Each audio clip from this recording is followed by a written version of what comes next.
कहीं पर भगवान के 10 मुख्य अवतारों का वर्णन भी प्राप्त होता है।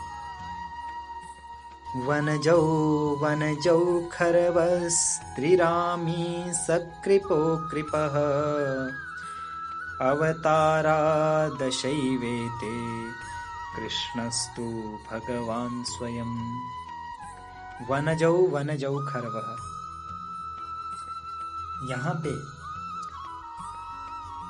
वनजौ, वने जातः वनजौ, वन कहते हैं जल को।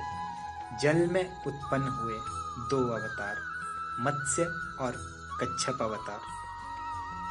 वनजौ, वन कहते हैं जंगल को, जंगल में उत्पन्न हुए वनजौ। यहाँ वन का अर्थ है जंगल। जंगल में जो 2 पैदा हुए, तो जंगल में वराह भगवान और नरसिंह भगवान जी। खरवह, खरवह का अर्थ होता है ह्रस्व, छोटा, अर्थात वामनावतार।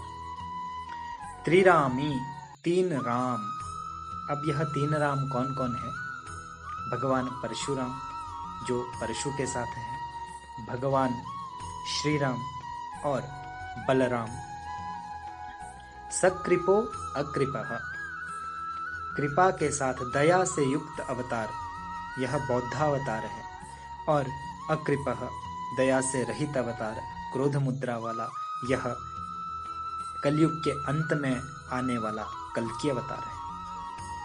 इस प्रकार भगवान के 10 अवतारों को कहा गया है। और आगे कहते हैं कृष्णस्तु भगवान स्वयं। कृष्ण 16 कलाओं का परिपूर्ण अवतार है, वह साक्षात नारायण है और 16 कलाओं से परिपूर्ण है। अतः कृष्ण पूर्ण अवतार है, वह अंश नहीं अंशी है।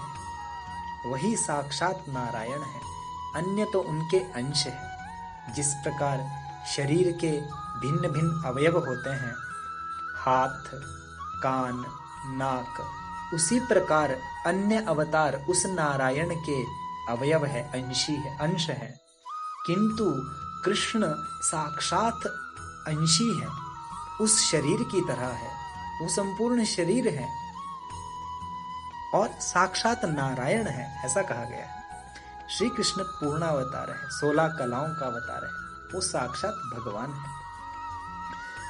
तो इस प्रकार से अवतारों के विषय में शास्त्रों में जो प्राप्त होता है उसे बता करके अब इस अवतार का प्रयोजन क्या है, प्रयोजन जानना भी बहुत आवश्यक है।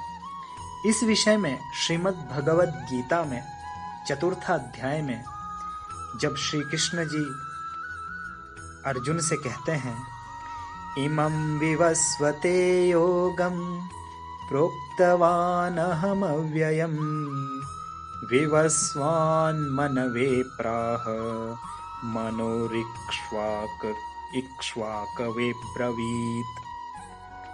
तो भगवान कहते हैं कि मैंने इस अविनाशी योग को सूर्य से कहा था और सूर्य भगवान ने ही इस योग को अपने पुत्र वैवस्वत मनु से कहा था और मनु ने यह योग अपने पुत्र राजा इक्ष्वाकु से कहा। इस प्रकार परंपरा से जो यह योग चल रहा है, यह बहुत से राज ऋषियों ने जाना। वह योग बहुत काल से इस पृथ्वी पर है, किंतु वर्तमान में लुप्त प्राय हो गया है। मैं उसे ही पुनः तुम्हें कह रहा हूं अर्जुन। ऐसा जब भगवान श्री कृष्ण ने अर्जुन को कहा तो अर्जुन को यहाँ जिज्ञासा हुई, अर्जुन को जानने की इच्छा हुई। तो अर्जुन को क्या जानने की इच्छा हुई?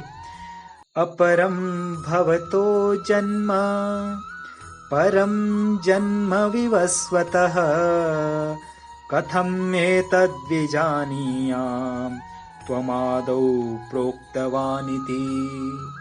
तो अर्जुन जी कहते हैं अपरम भवतो जन्म, कि हे श्री कृष्ण जी, आपका जन्म तो बहुत बाद में हुआ है।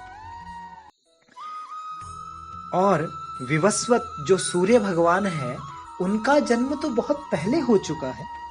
तो मैं इस बात को कैसे मान लूं कि आपने पहले ये योग उनको कहा है? क्योंकि सृष्टि जब से है, सूर्य जी तो तब से हैं।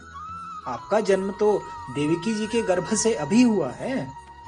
तो इस प्रकार की शंका जब अर्जुन ने भगवान जी के सामने रखी, तो भगवान जी इसका उत्तर कुछ इस प्रकार से देते हैं। श्री भगवान उवाच बहूनि मे व्यतीतानि जन्मानि तव चार्जुन तान्यहं वेद सर्वाणि ना त्वं वेत्थ परन्तप।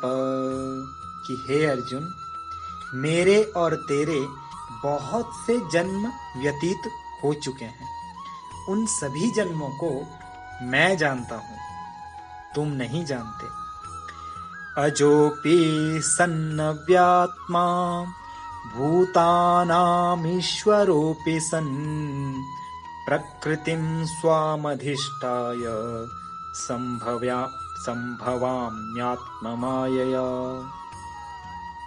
अजोपि सन् अव्ययात्मा, मैं अजन्मा, अजह जिसका जन्म नहीं होता, अजन्मा होता हुआ भी, अविनाशी स्वरूप होता हुआ भी, समस्त प्राणियों का ईश्वर होते हुए भी, अपनी प्रकृति को अधीन करके अपनी योग माया से प्रकट होता हूं। और अपनी योग माया से प्रभु कब प्रकट होते हैं, उसके विषय में प्रभु कहते हैं, यदा यदा हि धर्मस्य ग्लानिर्भवति भारत अभ्युत्थानम् अधर्मस्य तदात्मानं सृजाम्यहम्।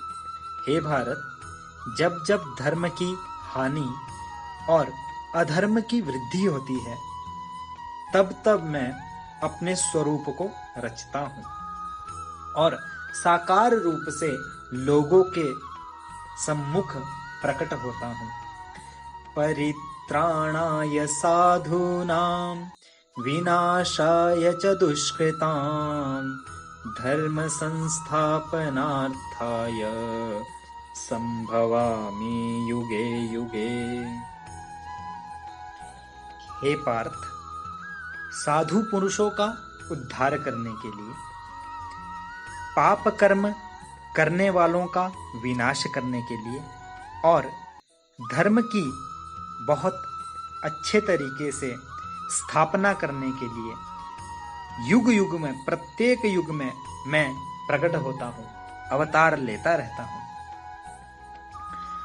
तो और प्रभु क्या कहते हैं, गो विप्रसुर साधूनां छन्दसामपि चेश्वरः रक्षामिच्छस्तनुर्धत्ते धर्मस्यार्थस्य चैव हि।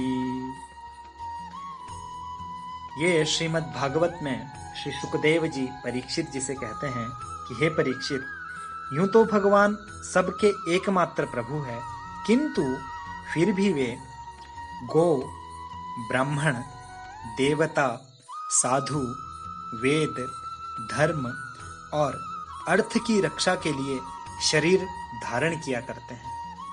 तो इस प्रकार से धर्म की स्थापना के लिए, अधर्म के नाश के लिए भगवान अवतार लेते हैं और पृथ्वी पे धर्म की स्थापना करते हैं। तो बंधुओं, हमने प्रभु के कितने अवतार हैं और शास्त्रों में क्या क्या कहा गया है, इनकी क्या उपयोगिता है और कब ये अवतार होते हैं, इस विषय को संक्षिप्त रूप से जाना है। अब ये अवतार जो हुए हैं, कब हुए हैं और इन्होंने क्या क्या धर्म की स्थापना की है, इस विषय को हम अगले भागों में जानेंगे। नमस्कार।